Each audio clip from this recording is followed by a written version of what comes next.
Super excited for today's guest. Nancy Giacalone is a benefits consultant and the president and owner of Olympic Crest Insurance. So Nancy, thank you so much for being here today. I'd love it if you could tell us a little bit more about yourself and your background and what you're doing currently with Olympic Crest Insurance. Sure. Thank you so much for having me today, Nikki. I'm a benefit advisor located in Gig Harbor, Washington, which most of you probably never heard of, but it's about 40 minutes southwest of Seattle. And I founded and still own Olympic Crest Insurance about 25 years ago. And the reason that I did was because I really loved working in the benefits industry. And the agency that I was with previously was merging, and it wasn't really a work environment that I was very fond of, especially with a young son at home, and work-life balance was super important to me. So I decided it was time to start my own agency and do things the way that I wanted to do them. So that's how it began, and it has continued to this day. All right. Love that. And perfect segue into, I always like to ask our guests, to tell us about your why. What was your inspiration for getting into the insurance world and joining the healthcare revolution? So that's a really good question. I don't think anyone actually has a good reason usually for getting into insurance of any form. We all tend to fall into it. And then once we're in it, we realize how exciting it can be and how much there is to know and how many people's lives we can really impact. So like many people, I ended up in it by accident, but quickly grew to love it. My why is really about my family.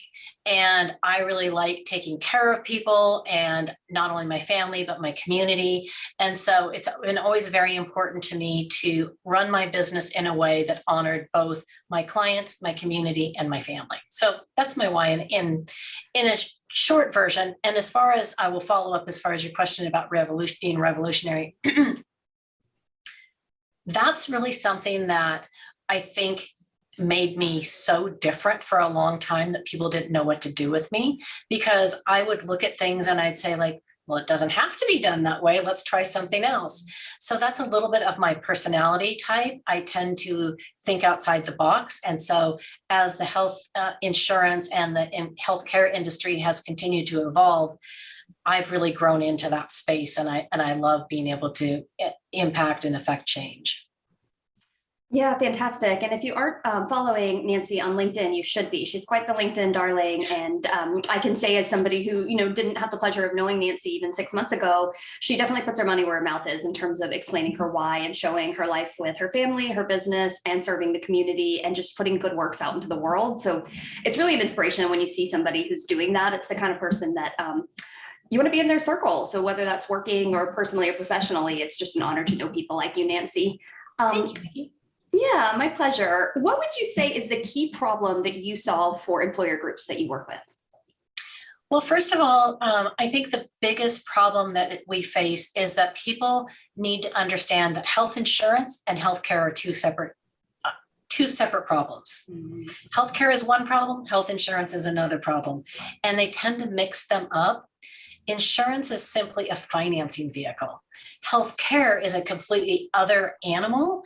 And when we can separate the two in our minds, especially for employers, they're not so afraid to think about different ways of financing their healthcare, which the results are that oftentimes the experience for the member is better and the bottom line for the employer is better as well. So really helping them understand that those are two separate issues, and then finding the best way to finance the best possible care. Yeah. And so can you give us any examples, for a business owner who may be in that position thinking like, okay, healthcare and insurance are the same thing, I lump them together. Can you give any examples of people you've worked with in the past, like what they were thinking and where their aha moment was to really understand what you just walked us through, which is one's the financing vehicle. Do you have any examples of people who kind of shared what they were thinking about how they all related together and how you were able to educate them to how it really works? It's still a challenge. To be perfectly honest with you, it's still a challenge. But I often start with the path of least resistance. So often I will work with employers on self-funding their dental insurance, because dental insurance, again, is a misnomer. It's essentially a prepayment of a known expense because it's capped. So if you can get them to take that small step forward and they realize that they are giving an insurance company a lot of money for a little benefit, then they start to see the path forward into other lines of business. So almost all of my self-funded clients, we've started someplace easy, like dental insurance, low risk, and they start to understand how it works. And it truly is financing. And then we can separate that from the healthcare. Okay, fantastic. And so, I have a question that you've kind of already answered. Do you believe most leaders have a solid enough understanding of healthcare and insurance to make sound business decisions? We've already kind of led with, nope, I don't. So I would love to hear a little bit more from you. The second part of that question, which would be, if you don't have that awareness, what are the risks associated with not educating yourself when it comes to the impact of the rising costs of access to healthcare, insurance, and any changes to the strategy that may be needed in your business? Well, I think that one thing that's often overlooked is healthcare is often the second largest line item on a company's P&L, right next to wages. It's a common fact, it's tossed around a lot, but Starbucks spends more on employee benefits than they do on their beans. So when we think about it in those terms, if you don't start getting your head around what does that line item expense really mean, and what can I do with it, and how can I make a better work environment for my employees, and also if I can really make a meaningful impact on the cost, I can hire more employees, I can buy new machinery, I can distribute bonuses, my business itself can become more profitable. But the risk is that when we just treat it like an expense that we're going to look at once a year, we're never going to be able to make a meaningful change. We're always going to be chasing our tail. And it's just a vicious circle, and you've got to get outside the circle if you really want to make a change. Yeah, so you walk through the example of self-funding the dental plan. What would be a logical next step if you want to get outside that circle and start walking towards change? Can you give us a few different examples of what that process may look like? Absolutely. Again, in our industry, we often say crawl, walk, run. And so it's really great to start with an area where there's not too much risk. So for a lot of employers, the best place to start something like that is in a level funded program. And that means that there's a risk sharing between the insurance company and the employer. It's going to look, feel, and smell like a normal plan to the employees. They won't know that the funding is any different, but it gives the employer the opportunity to find out, what are our problem areas? What do our claims look like? Do we need to address the pharmaceutical spend? Are employees going to the emergency room or urgent care too much? And then you can start to move the plan to address problem needs and to expand benefits where maybe they need to have richer benefits to avoid bigger long-term costs. Fantastic. So there's a whole bunch of different ways. It sounds like it's truly customized based on the business's needs, where they are today and where they would like to end up, what that first, second, third step looks like. Is that the case that you see? It's pretty much customized for the individual business you're working with? Absolutely. We really do customize it. And we can customize things all the way down to small groups. It might not be the same as what's available to an employer of 200, but a group of 10 still has options. There's so many new things that have come out in the past couple of years that we can do things outside the box. There are we live in an alphabet soup world in insurance, but there are things called ICRAs and QSERAs, which are health reimbursement accounts designed to reimburse individual coverage or spousal coverage. And then you can put money inside there as well to incentivize employees if they're interested in direct primary care or cost sharing arrangements. So there's so many different ways to look at the problem. It's not just, oh, hey, here's the Blue Cross solution and it went up 5%, or in this year, probably 15%. Here's your 15% rate increase. Here's the other three carriers and the options. What do you want to cut? Do you want to increase the cost to the employees, or do you want to cut benefits? There's other ways to do it. Yeah, and I think people want those solutions. Those aren't great choices. Do you want to increase the cost or cut benefits? Right. If there's another way to go about it, I think most business owners, if you just take emotion out of it, if it's the average of second to fifth, certainly expense item, that tells the average person that this business owner cares about their employees. If it's one of the biggest expenses in their business is invested in benefits, they want people to have them. But it's almost turned into a landscape where it seems like people's hands are tied, where it's just like, oh, now we've got you where we want you. We will make sure that they are more expensive every year, and you may not even be getting what you want from them. Right. And I think the other thing too is to remember that, again, when we talk about it, if we talk about the actual insurance piece, it's really financing. And those premiums that are being paid by the employer on the employee's behalf, that's part of the employee's wages. It's all money. And if we start to think about the actual financing as money and the healthcare as something different, and we start asking hard questions about the actual healthcare we're receiving, we have played such a passive role in our own healthcare for so many years as a society. We go to the doctor and the doctor says, okay, well, you need this test, and these 3 medications. And we nod our heads and say, okay, and we trot out and go get those things done. We don't ask any questions. We don't say, why do I need these medications? Can I treat this through diet and exercise? Are there alternatives? What about this test? How much is it going to cost me? We don't think about that even as consumers. We don't ask the right questions. And so everybody has to get involved if we're really going to make any changes. Yeah, that's such an excellent point, Nancy, and something that really relates to me. I mean, I've had quite a few medical issues in my life, and I learned to ask really good questions. I learned to actually bring a notebook with me because it was scary things. At 65 surgeries and procedures, and umpteen doctors have said this is life-threatening. So you want to know what's going on, but they would always be shocked and always comment on it and be like, wow, I wish my patients would do this. So I want to advocate for people that it was so well received by doctors, and they would sometimes like bring me into an office and bring a group of people in. And I know that that's not easy. This was like Rush Pain Center and a neurological teaching hospital. So they're very busy people. And so for 3 of them to be in a room with me in an office, pull me out of the exam room, shows me that they really cared about answering those questions. And they were not all about healthcare. They were about support system, what to expect with recovery. I lived alone at the time, completely different things that you may not think to ask a doctor. And they were like, this is so important. We want to make this time hang on. So I love that you're encouraging people to ask those hard-hitting questions. Any others that come to mind, just to kind of pepper out there? I thought you asked some really good ones. Just want to see if there's anything else that comes to mind as a starting point for consumers to be taking more control of their healthcare. I think they really need to ask about their medications. I think that's an area that really people take it for granted. If the doctor says you need it, they want to give it to you right away. I know personally, a couple of years ago, I realized I was like, I'm taking like 4 pills a day and I'm a perfectly healthy person. What is wrong with this scenario? And so I went back to the doctor and I said, I need to get off all of this. It turned out, one, I couldn't get off of it, just you know, that's just the way things go. But all the other ones I was able to get off of by just making a couple minor changes, but they prescribe it because most people aren't willing to do those things.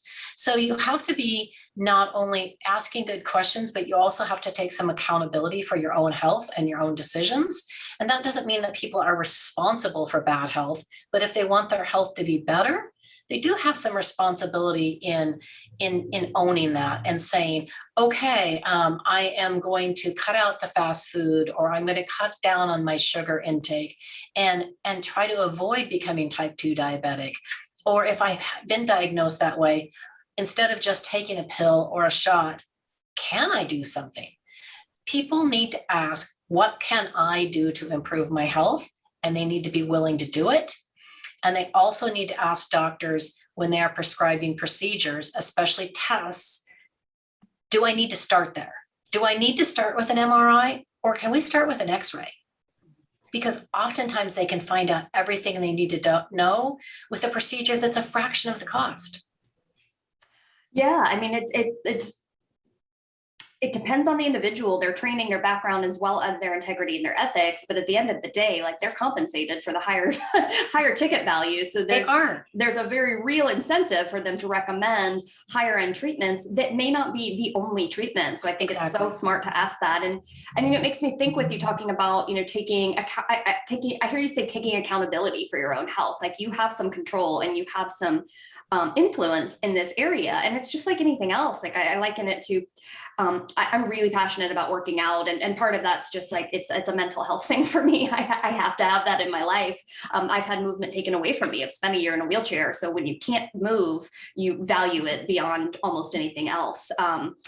And at the same time, sorry, Nancy, I've totally lost my train of thought. I'm gonna.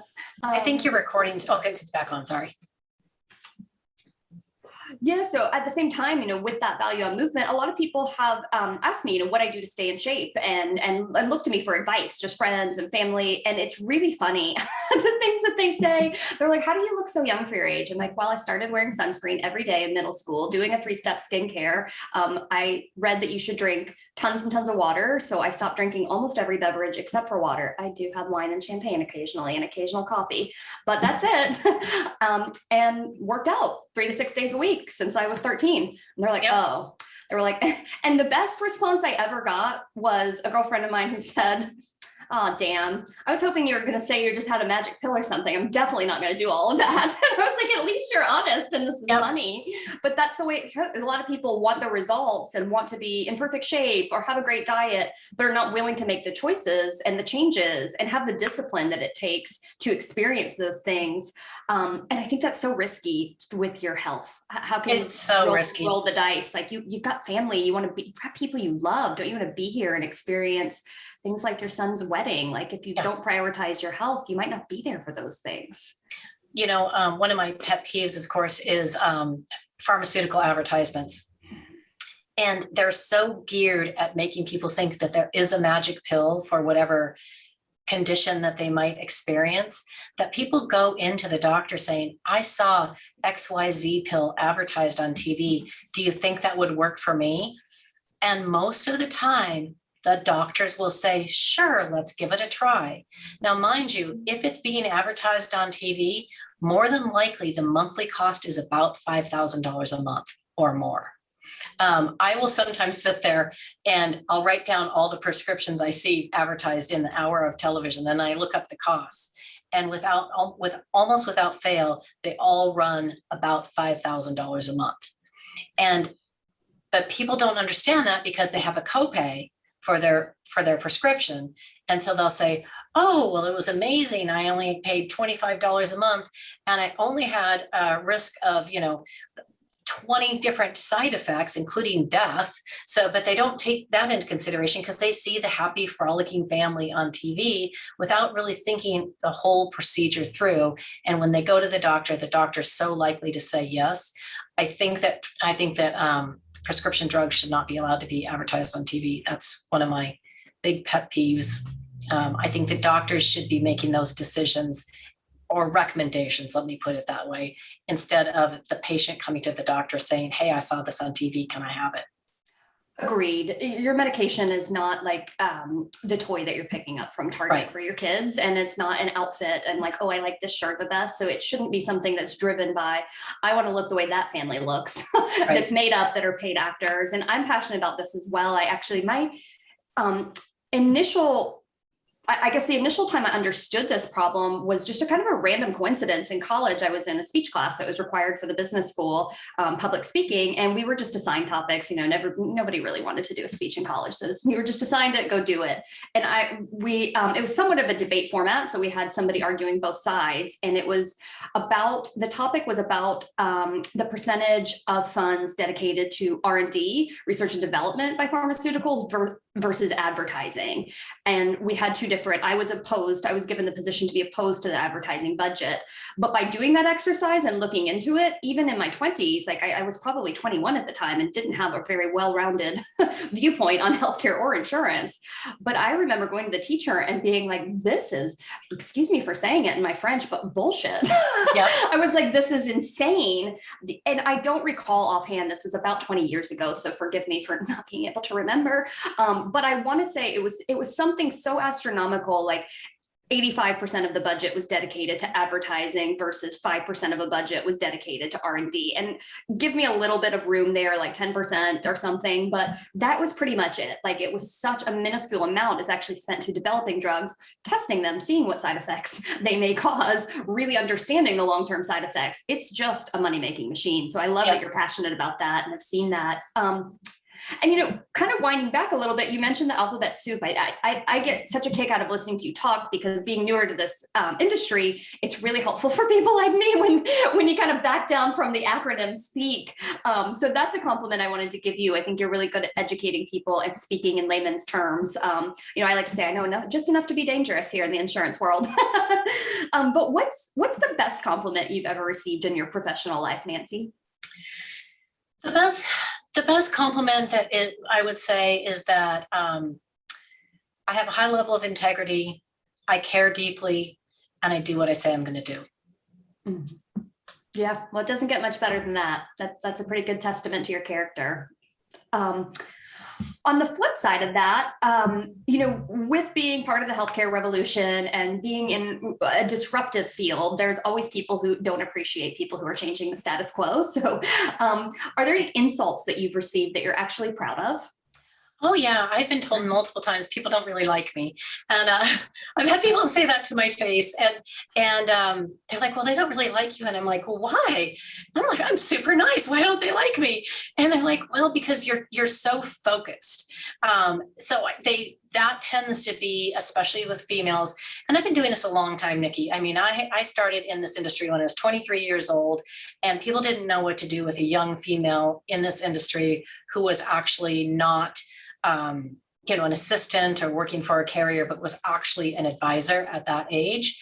And so I got a lot of things thrown at me, and I just kind of let it roll off my back. And I know that if I'm doing the right thing, sometimes that's going to bother people, and that's okay. So I'm okay with that. I love it. You and I couldn't be more similar on that. Like, I sometimes actually like to intentionally piss people off. If you're really confident in what you're doing, then let them hate. And at the end of the day, haters are often your biggest supporters. So yes, they may not be actively supporting you, but they're probably reading what you're saying and watching what you're doing and listening to what they do. Yeah. So he'll take it. Haters gonna hate. What's something about the world of insurance that caught, having had so much experience in this landscape, that caught you completely off guard? I think once I'm going to go back to pharmaceuticals one more time. I think once I started understanding how much gamesmanship there is in the pricing of pharmaceuticals, I still can't even believe it. I can't wrap my head around it. The shadow pricing, the rebates, the script fees, all the ways the pharmaceutical industries and the pharmacy benefit managers and the health insurance plans and the pharmacies are kind of in this secret society that does not benefit anyone except for themselves. Yeah, amen. I mean, I have a LinkedIn post going up later today with a flicking off emoji that is from hospitals and healthcare, because that is what they are saying to us. They do not care about you as an employer group, you as an employee, you and your family. It doesn't matter. They just want your money. In fact, it's actually one of the only things I've seen where everybody's treated the exact same. I mean, from a diversity and inclusion standpoint, it's wonderful. It doesn't matter what race, what gender, how much money you have. They just want your money. And they will treat you want your money like somebody that they want to take money from. And so we're all the same in that boat. And it's kind of beautiful, even though it's super, super unfortunate. Yeah, and one of my other pet peeves, and this isn't really on the insurance, but more on the healthcare side, is if you call a doctor's office, and maybe not you, because they probably know you well, but if you call a doctor's office to can I speak? If you call the doctor's office to schedule an appointment, their first question is, what insurance do you have? Before saying, how are you today? What's going on? What's the problem? They don't even ask that question. They want to know what your insurance is before they want to even know your name. And I find that so disappointing, because that's not what healthcare is supposed to be. Yeah. And even, the trickle down effect of like conditioning us to just be like, okay, like feel like we don't deserve anymore, because the flip side of that is I've seen people experiencing, significant mental or physical health challenges and needing treatment and not being able to work through insurance hoops. And I'm like, hey, you've got some money in the bank. Like, why don't you just go get this treatment? This is really vital that you take care of yourself. Be a cash pay patient, or work through it with insurance on the back end and get it reimbursed. Like, just don't put it, like I see people putting off for months sometimes treatment that is really, really needed and could save their life or improve the quality of their life over insurance headaches. And I'm like, why did we get to a point where we're like, okay, I need this and I pay a lot of money on a monthly basis to have this thing that's supposed to help me, but it's actually harming me. And now, in this point, the treatment I need now needs to take place in 4 months from now, and it may be too late. And Right. To what end? It's like there's no end to the scam.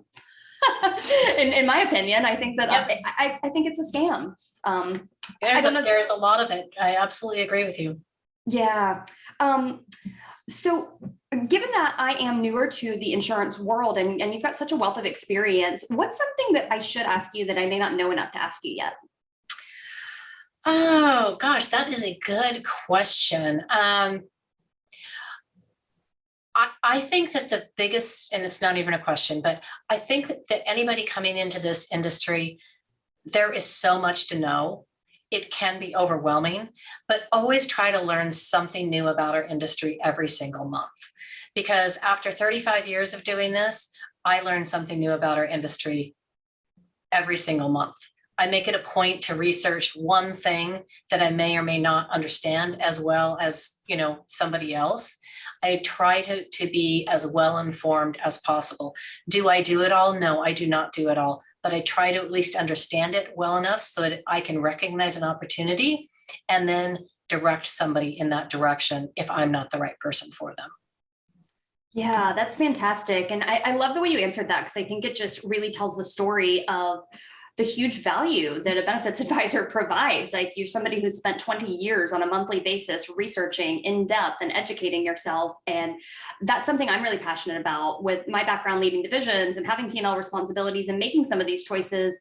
If you're a business owner and you're not in this field, you probably don't have the time and the resources to educate yourself to this degree. And certainly your HR person who's there to support the people of your organization, not be an insurance expert, doesn't have time to take this on. So I'm glad you answered it that way. And maybe you can expand upon that a little bit, in terms of being that advocate for the employer groups that you work with and being able to bring all of this information to their fingertips, so that they can make the right decisions and make sure that they're doing things that are in line with their business needs. How would you say, sorry, Nancy, so what do you think is the biggest challenge that HR managers face with benefits communication?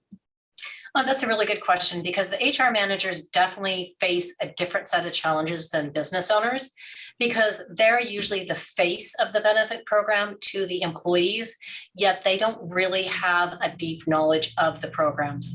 So HR people really need to be working with a good benefit advisor and benefit advisory team, because we are the extension of their department. We formulate the communication plan. We break it down so that it is plain English and it is not an alphabet soup of acronyms. We take it old school with some of our clients. I mean, I started making poster boards and taking them in, and it's like, what's a deductible? And then we do a little education around that. And then at the end, we pose different scenarios and then give out gift cards for people that got the concept, because we have gotten so tech forward in the insurance industry, which is good. Don't get me wrong. I love it. But we tend to forget that we're dealing with people. It doesn't matter how great our system is, we're dealing with people, and they need to understand the concepts before the technology works for them.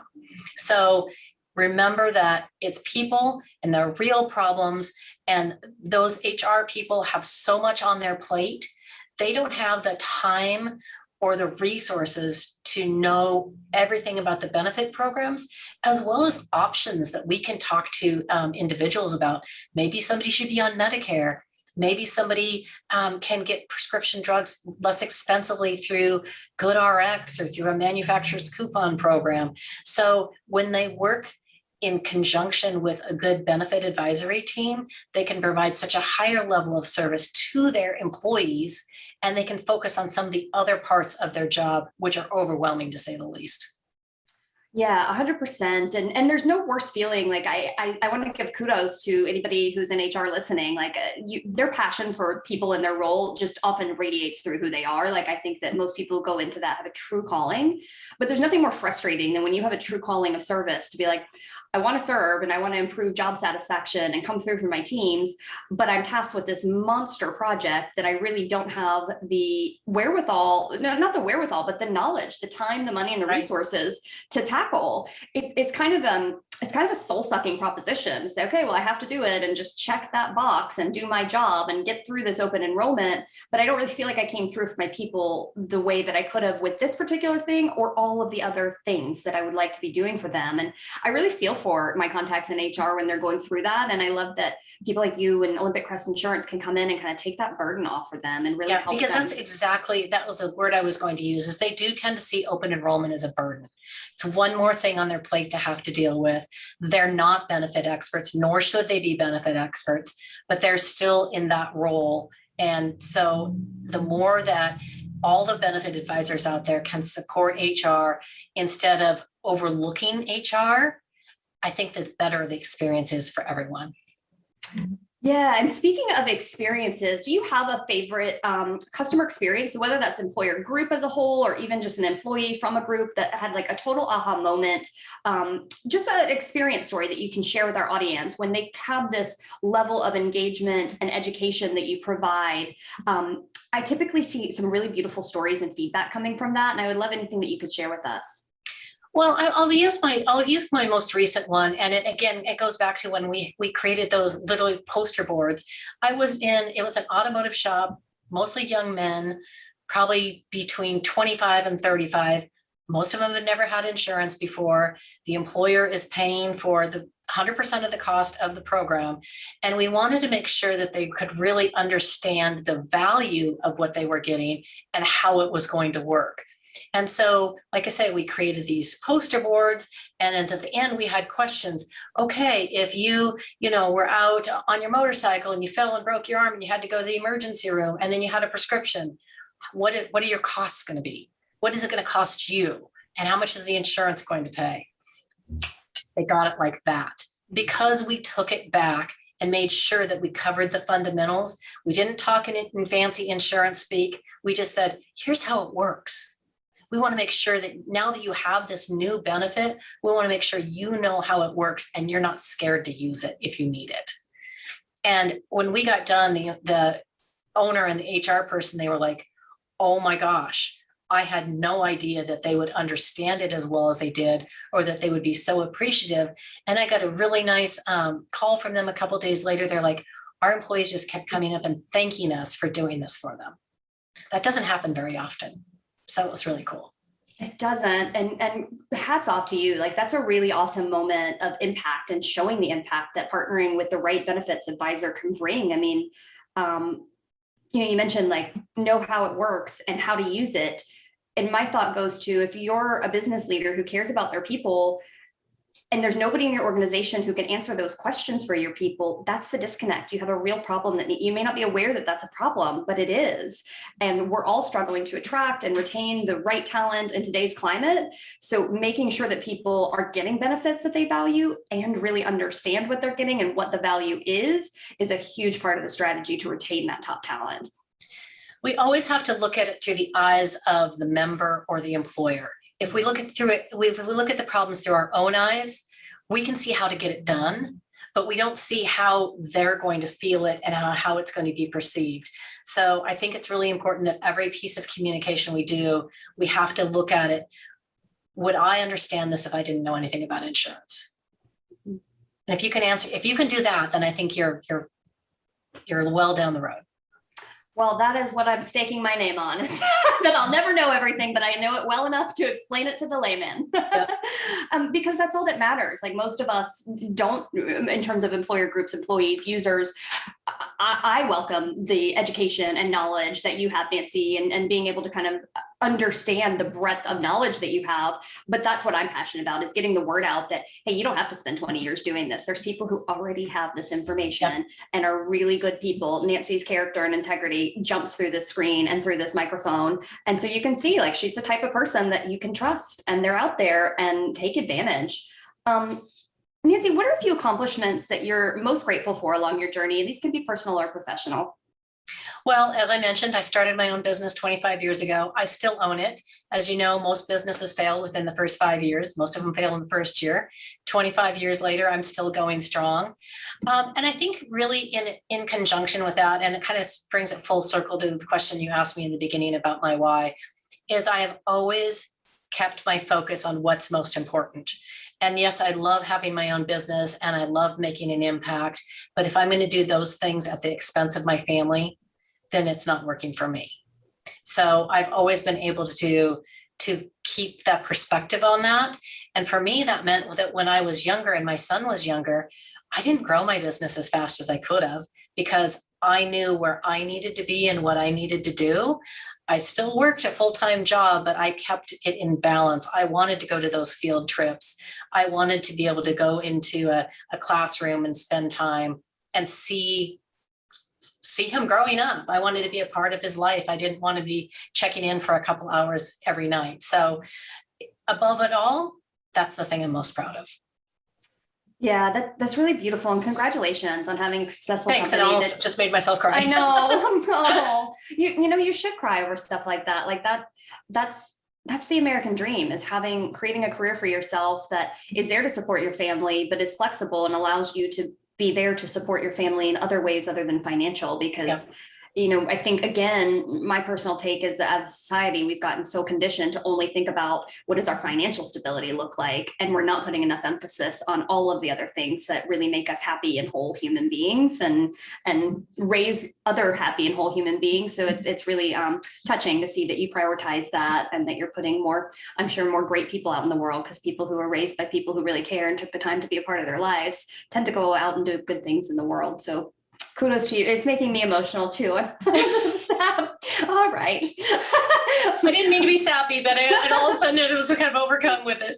I'll try to lighten the mood. I was thinking, as you're saying, I'm sorry, was it 23 or 25 years? I missed the number of years Olympic Crest. I've had my business for 25 years. 25 years. All right. Well, the only thing I could think of was Legally Blonde, when they're all like, snaps for Nancy. I love it. Yeah. So snaps for you. All right, Nancy, is there any other questions that you wish I'd asked you today? And if so, how would you have answered them? Let me see. I actually had, I think, again, more than anything else, the question I wish is just to remind people it's okay to ask questions. It's okay to ask questions of your doctor. It's okay to ask questions of your benefit advisor. It's okay to ask questions of your employer. If your health plan, if you're concerned about it, it's okay. Don't be disrespectful, but ask the questions if you want to know and you want to understand things better.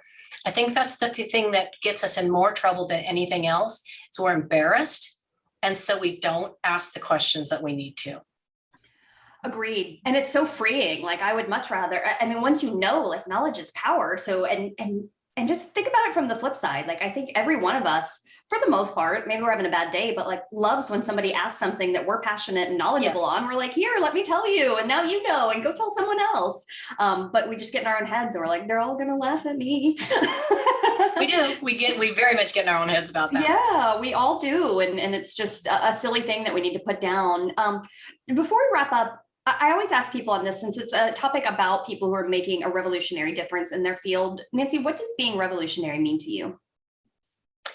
Again, I'm going to go back to the things that I'm most proud of about myself. It's saying what you think, doing what you believe, and then following through on that. So you really have to be willing to take a stand, because being revolutionary is not easy. It is not for the faint of heart.